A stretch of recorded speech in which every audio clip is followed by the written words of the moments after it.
Hello and welcome back to the Doctor's Garage here on YouTube. So in this video today, I'm going to be fitting the final piece in the puzzle for my Land Rover Defender 90 when it comes to security. It's the last thing that I don't want to be taken off my Defender when I park up. So this, in this box right here, is a brand new part from Optimill.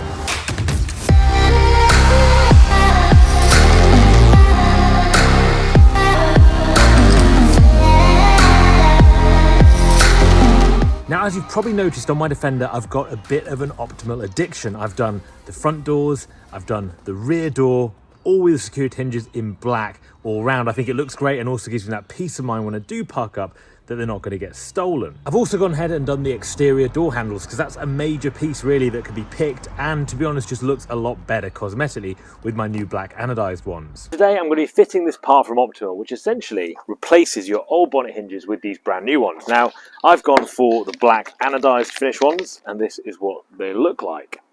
So, as you can see, very nice bit of kit as always from Optimill, really well precision engineered, and in black to match the rest of my hinges, so for the front doors, the rear door too. And apparently it's quite a simple fitting process. You literally take the bonnet off, which is done by lifting it right up, and then these just replace the old ones. In the box you get obviously the two hinges, you get these small rubber pads which stick underneath your hinges just to protect the paintwork and to ground them well onto the bonnet of the car, and then you also get the fixtures that you need, and these are done from the underneath, so there's actually no exposed bolt heads on the surface of the hinges, as you can see, which makes them much safer, because at the moment when you look at the hinges on a Defender on the bonnet, there's literally 3 cross-headed screws that can literally be unscrewed. And I was recently at a Land Rover show, and these bonnets, even on the TD5s, are kind of, you're talking probably £150 for quite a battered one. So you can see a bit closer, your 2 hinges right here. You've got some instructions as well, but I'll be talking through how I'm going to do this today. So if you're doing this yourself at home, you can also follow along the instructions of what I'm going to be doing today. You get your bolts, your washers, and it even comes with the little bit you'll need as well, which is quite handy. And then finally, your 2 pads too. You can see on my Defender, I have all the Optimill gear all round, or hinge-wise at least, exterior door handle, and around the back as well on my doors. And it gives me a lot of peace of mind knowing they're on there, but also think it looks much better too. On the bonnet, you can see where all the problems still are. So this is my old bonnet hinge. This is a factory one, a standard one. It's looking a little bit worse for wear in there, but also you can see it's just literally 3 screws. They can be taken off really easily. You can obviously get sort of anti-theft bolts and stuff, but you know what is going to be even better than doing all that is to put one of these brand new hinges on, and I think it's going to look really smart as well when it's done, especially because it's the gloss black, matches everything else gloss black on my truck, like my hinges, and my very new exciting addition, which is my RE front bumper too, which I'm absolutely in love with. So it's going to match everything as well that goes together. Now the first thing you need to do to change your bonnet hinges is take your bonnet off. So we're going to do that by releasing the bonnet, just here, and then lifting it up. If I can find where the catch is. And it's best, well at least it says, I've never done it before, but to take the bonnet off it's easier with 2 people to lift it right up and over, and then the bonnet should literally just unclip, which is very easy to do. I can already see on the inside here there are these 3 bolts and the nuts on the other side, so that's where I'll be going with the new Optimill gear, but obviously back through this way, so there's nothing exposed on the top, so you literally can't take them off from the outside. So we've got the bonnet up now. I've enlisted some help today to get the bonnet off, so it's a 2-person job. From what I've read anyway, never done this before, but take the stay down, and I think if you just keep going up vertical, eventually, oh, perfect, just lift straight out. And all we're going to do is put it down on this crate, so we can work on it, and that's all good.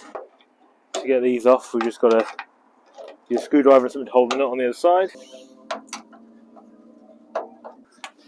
So I've actually laid a bit of carpet down now on top of the crate. I realised I was probably making a bit of a mess, or had the potential to make a bit of a mess of the bonnet. So these are the 2 old hinges that I've taken off. Pretty dirty, and what I'm going to do now is clean up the bonnet, make sure that all looks very good before then getting on the new hinges. So now I'm just going to clean up where the old hinges were. And you can see under there, I'm not sure if that was probably sprayed from factory, where they just missed out with the hinges, or if actually that was probably when my car has had a respray, because at some point in its life, I think my Defender has had a respray, because Everyone says the paintwork looks quite good for a 2007 car, or 2006. Perfect, so that comes off really, really well. Ready for the new hinges now. So the next step is to get your Optimill hinge, have a look on the other side, and you'll see this little grub screw. So you need a 4mm Allen key bit, and you just need to loosen that off. And then what you'll see is the pin and the bushings all fall out. So what we're going to do is actually fit this hinge onto the bulkhead first, and then we're going to bring up the bonnet and attach it to the underside of this hinge. So kind of a reverse process of what we've just done. So when you come to your bulkhead, what you'll see is you'll have this tiny little old bushing, I guess it is, that's in there. Take that out, you don't need that anymore, because you've got your brand new ones, these black ones right here, and you do them with the sort of flat top against the bulkhead itself. They just fit in like that. That's perfect. Then what you need to do is bring your hinge and align it over that area with the pin. Make sure it's on the right way around for that grub screw. Just a note before I put the pin in, you can see there's a small groove just there on the pin itself.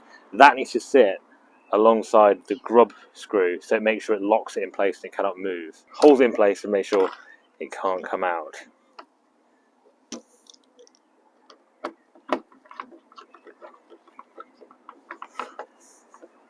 Step involves these self-adhesive gaskets, and these are kind of rubberized, and they're just going to make the contact much better between the hinge and the bonnet surface too. So these are self-adhesive, you can literally peel these off, and once you peel them off, they need to stick exactly over those holes like that, and that just gives a nice firm and soft grippy zone, really, I guess, for the hinge to stick to onto the bonnet hinge. It's now time to lift the bonnet back on, and once you do that, you align it up to where those hinges are, drop them straight down to the bonnet, and then Optimill will provide this little Torx head bit, which is going to be able to be used to screw those bolts from the inside back through the hinges. When you're putting these little Torx headed bolts back through the bonnet into the hinge itself, you want to use some kind of anti-vibration product.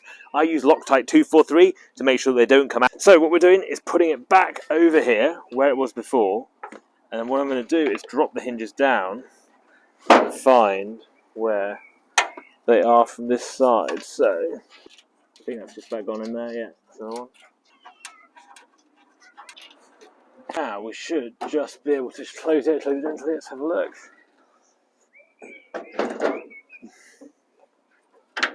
Perfect. Put the bonnet back on now, and you can see we have brand new Optimill hinges that match everything else. Really pleased with how they look, and I can see even when you're just putting them on, the security involved is so much better than what was on them previously, because not only you can't lift up the bonnet and just unhook it, because now it's got the grub screw and kind of locked in there, but also you can't actually get to any screws from the top either. I hope that's been an interesting video fitting the final part of Optimill to my Defender from a security point of view. So now you cannot take the doors off, you can't take the bonnet off, and I'm really pleased, feel a lot better about parking it in public areas now. So hope you enjoyed that video. Go check out my other ones about fitting all the other parts to my Defender, the whole project that I've done on this car, and I'll see you guys in the next video.